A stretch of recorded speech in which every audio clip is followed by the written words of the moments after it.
लिख लो हमारी बात। अगर धनी बनना है तो हम तुम्हें सच्चा उपाय बता रहे हैं, परोपकार करना शुरू कर दो। 5 रुपए से शुरू कर दो परोपकार करना। हमारे वृंदावन में सेवा कुंज के इस साइड में एक आश्रम है जिसका नाम नथियाबाई। नथियाबाई तो जब आई यहां तो उन्होंने सोचा मेरे से क्या भजन होगा, संत सेवा बन जाए, यही मेरे भाग्य की बात है।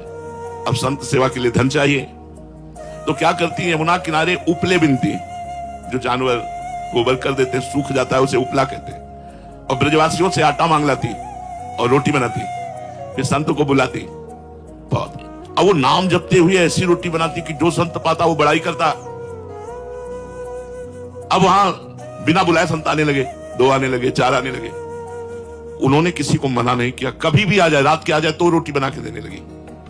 धीरे धीरे लोगों को पता चला, वहां दाल और आटे के बोरे घी की टीनें पहुंचने लगी। धीरे धीरे आश्रम बन गया।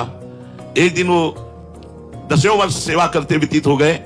फल का समय आया तो गेहूं लेने गई थी ब्रजवासियों से, जैसे समय आता है ना गेहूं का, तो खेतों में फिर वो 5 किलो 10 किलो ऐसे सब चंदा रूप में दे देते हैं।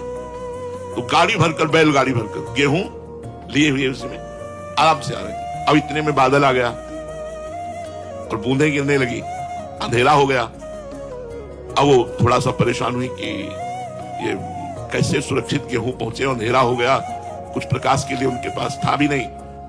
इतने में देखा एक छाता लिए हुए 14 वर्ष का बालक आया और कहा, माई ये छाता गाड़ी में लगा ले और लालटेन लेकर मैं आगे चलता हूं, मेरा घर आगे ही है।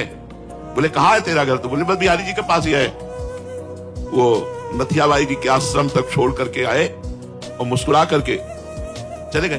अब नथियाबाई के दिमाग में ये बात कि 8 बजे रात्रि के बालक, लालटेन, छाता, हो सकता है कोई बालक, लेकिन मुझसे इतना प्यार क्यों करता है कि वो भींगता रहा और छाता मुझे दे दिया।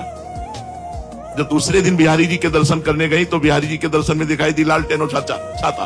अरे बोले तू ही था, मैं समझ गया। अंदाज तो लगा रही थी पर पक्का नहीं था, आज तो पक्का हो गया। भगवान भक्त की सेवा करने वाले की स्वयं सेवा करने के लिए तत्पर रहते हैं। जैसे त्रिलोचन जी के यहां अंतर्यामी रूप से स्वयं संतों की सेवा की। इसलिए यदि गृहस्थ में धन पर विजय प्राप्त करनी है, धन की कामना और धन चाहिए उसकी पूर्ति, तो संत सेवा, बीमार की सेवा, गौ सेवा ये जरूर करनी चाहिए। और शास्त्र आज्ञा करता है 10%, लेकिन 10% बेईमानी की कमाई का नहीं। अगर बेईमानी की कमाई का किया तो तुम भी नरक जाओगे और जो दान लेगा उसका भी पतन हो जाएगा। अधर्म की कमाई का, धर्म की कमाई का अगर 1 रुपया भी तुम किसी को दोगे तो लाखों के बराबर होगा।